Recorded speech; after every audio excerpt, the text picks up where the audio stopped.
As citizens of this country, we work to earn taxes to provide the governments that we elect to be our representatives and execute the mandates that we voted for with the resources to improve our lives.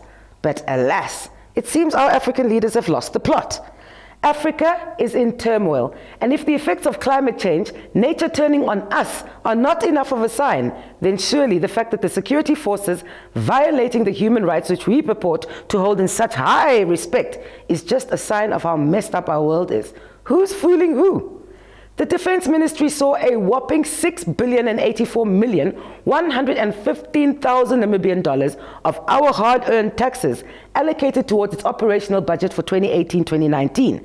And all we're seeing is a violation of everything they're supposed to represent. Who are we at war with? Operation Hornkranz was in full effect last weekend. We were in Fashion Bar, and then all of a sudden we just had like loud noise, like a group of people coming in, and everybody just turned around. And then that's when we saw the NDF, and then all they did was they started pushing people's buckets down on the floor which had alcohol. So they started shouting like, leave, leave, and then we left. So when I was walking out, I had a Hunter's Gold bottle in my hand. So as I was walking out the club, there was an NDF standing right outside the club, like at the door, and then he had a whip, like a stick in his hand. So he was using his stick to like tell me to drop my Hunter's Gold down. And then I did that. I didn't hesitate. I just did that. And then when I got back up, and then he was still doing it, and I'm like, no, don't hit me, you know? And then he's like, yeah, he started going on. Then he slaps me. And I'm like, why am I being slapped? And then he still slaps me. And then from there, I just decided to like go towards the car and like leave the scene. And then there was a one that literally ran after me and tried chopsing me. I swear to God, I'm not adding this. He tried chopsing me. And then I turned around and I'm like, what's going on? And then there was this other one that came and started slapping me again. I was being slapped. I literally woke up with a black eye and I was swollen. So these people started hitting me with their, what do you call them? Their pipes, and they were just hitting me, like they were hitting me. I even have marks. This car is theirs.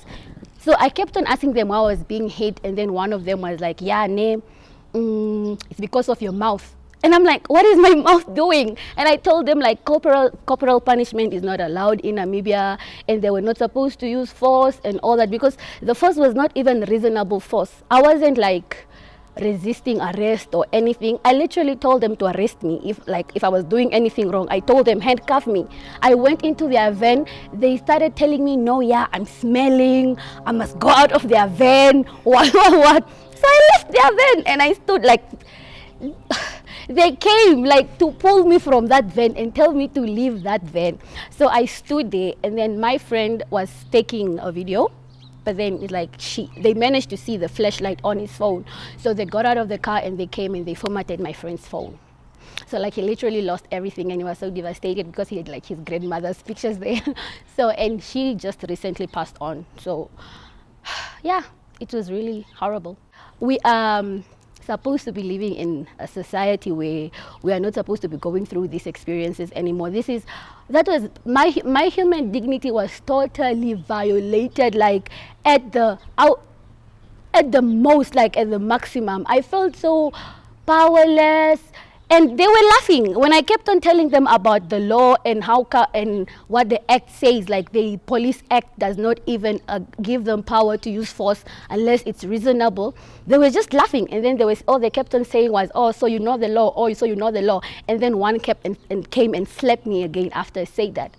And then there was this other one, like I literally had to start running for my life. I ran, and then he followed me, and then he was holding me, and then he was like, "Yeah, name. It's because of your mouth. Our daughters don't talk the way you talk."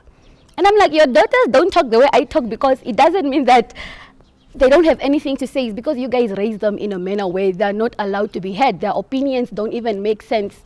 So this man just decided to slap me, and that's when I perceived the smell of cigarette. And then I told him, I'm like, you're even smoking on duty? And then he's like, yeah, I'm smoking. So what? After colonialization era, I feel like that treatment still reminds us of what the colonizers were doing. I don't really see the difference between how our ancestors were treated when they were being colonized with the way we are treated right now with these NDFs, because they seem like they have the power. They just have the power to do whatever it is People are being slapped and being hit, and we have scars. We can't sleep. We have to miss school because we have to recover. And then, it's really serious. It was really bad. Operation Hornkranz was dubbed an anti-crime operation at its inception in December last year. It seems, however, that the crimes are being perpetrated against the civilians. Another victim, Brian Kluter, also relayed his experiences with the security forces. Those are the stripes, the ones with the stripes. As the other number officer said, is the back of the gun that I got hit with. Here, even as you can see. Most of them with the in-between stripes, there's like this small lines. And the other ones are some box and other objects. I can't believe it before because I wasn't getting the objects. Most of the time, like when I got hit on my lip, I got hit on my lip in the head. There was the time I closed my eyes and let me see my face. And my face not to get damaged. Both of them are whips, but I don't believe a whip will beat you as open like this. This is a whip. This one is a whip. But there's others that looks like whips. You can even see this looks like a letter sort of thing. It was probably an iron case or something. During the Defense Minister Pende Yandakolo's statement on the budget this week, he said, "Therefore, it must really be internalized that the primary role of the NDF is to make sure that the independence, the territorial integrity, the people, and national interests of Namibia are defended and protected at all times and within the context of the National Development Agenda." Let's see what illustrator Dudley Vile has come up with this week.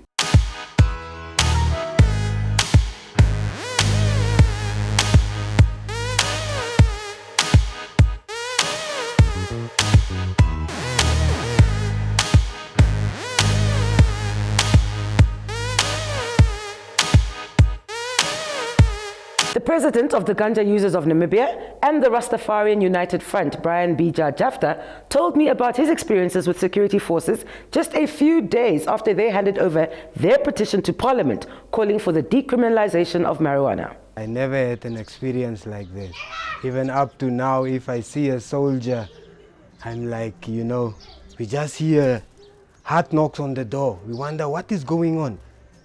It's just faces. You remember the trolley door is locked. Both doors was locked, but they managed to kick out open the wooden door, and now it's only the trolley door that was locked. So they were there, open up, and we wonder what is going on. Namibian Defense Force, open up. And then the general were trying to look for the key.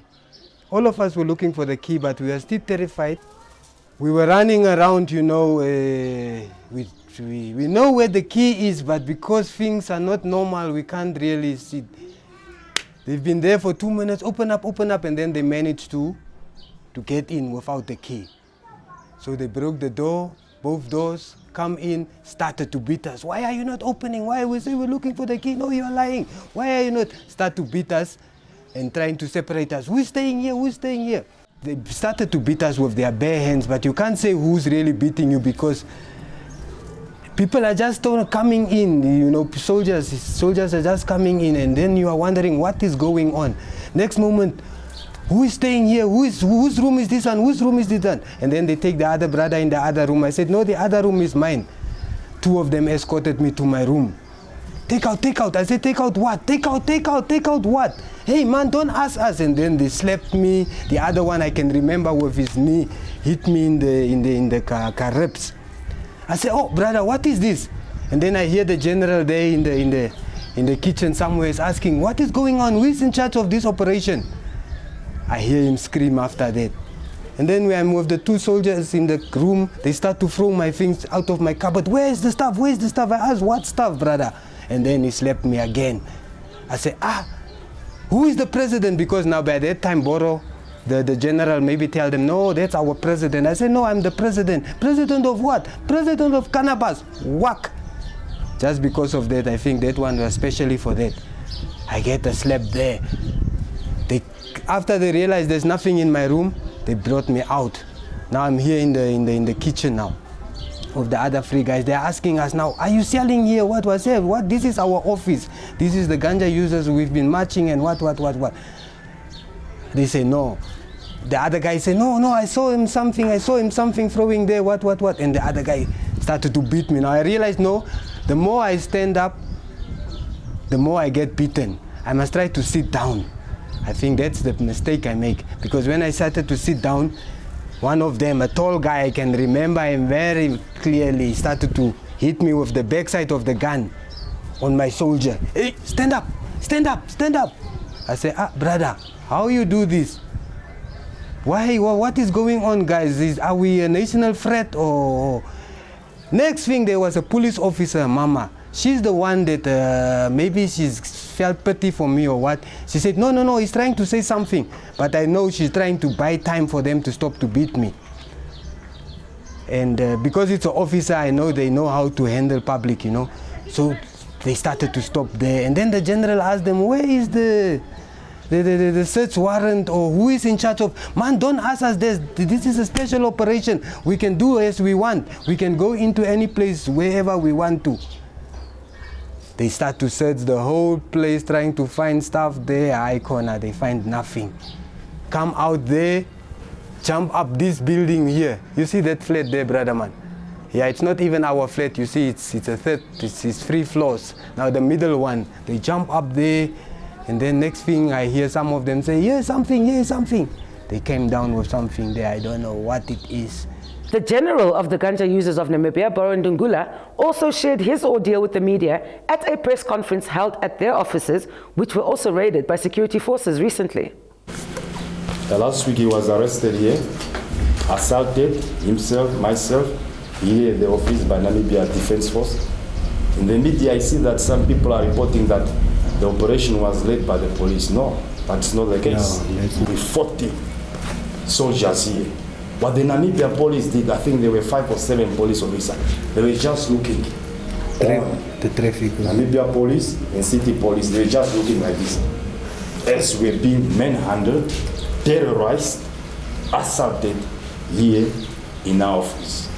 The operation was a military operation led by an NDF captain. So this is what I would like to clarify.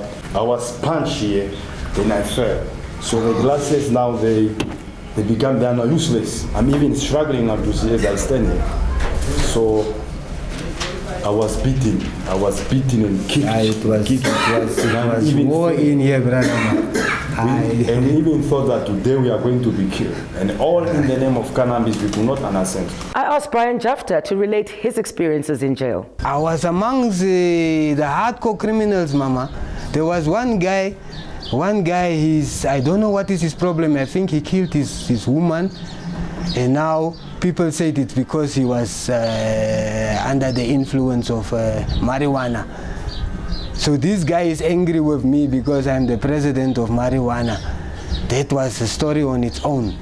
And then there's small boys, man. Small boys, you can see these boys, they don't have a future. They are just there, they can do anything. So it was rough, and I did not have a bed. I had to sleep in the corner, next to the toilet. But I say, it's in the line of duty, because when we join this struggle, I know for sure that death is first prize and prison is second prize. President Hage Geingob, the Legal Assistance Center, the Ministry of Defense, and many citizens have condemned the actions by the security forces. But it seems that we're more concerned with looking good on paper than effecting real change. How long are we going to condemn things? Who does that help? I really wonder where all of this will end. Marijuana activist Ndungula advised victims of police brutality to lay civil cases rather than criminal ones. Because I had a case that I made a case against the son of the Minister of Safety and Security, because he was the one who arrested me last time when I stayed in Jam. I think that was 2017. So they beat me and stole my things, my money and my cell phone. So I went to open a case against him about the theft of my things and me being beaten. That case to this day, it vanished. It took me 3 months to go. I was looking for that up to now. So I gave up. So this time I realized, no, I'm not gonna make criminal cases. Because criminal cases, the police, they just try to protect their members. So I decided that every time somebody from government does that, like now the soldiers they did against me, I open a civil case. Because a civil case, you open it at the court, where there's nothing funny like at the police. Because how do you allow police officers to register a case against their colleagues.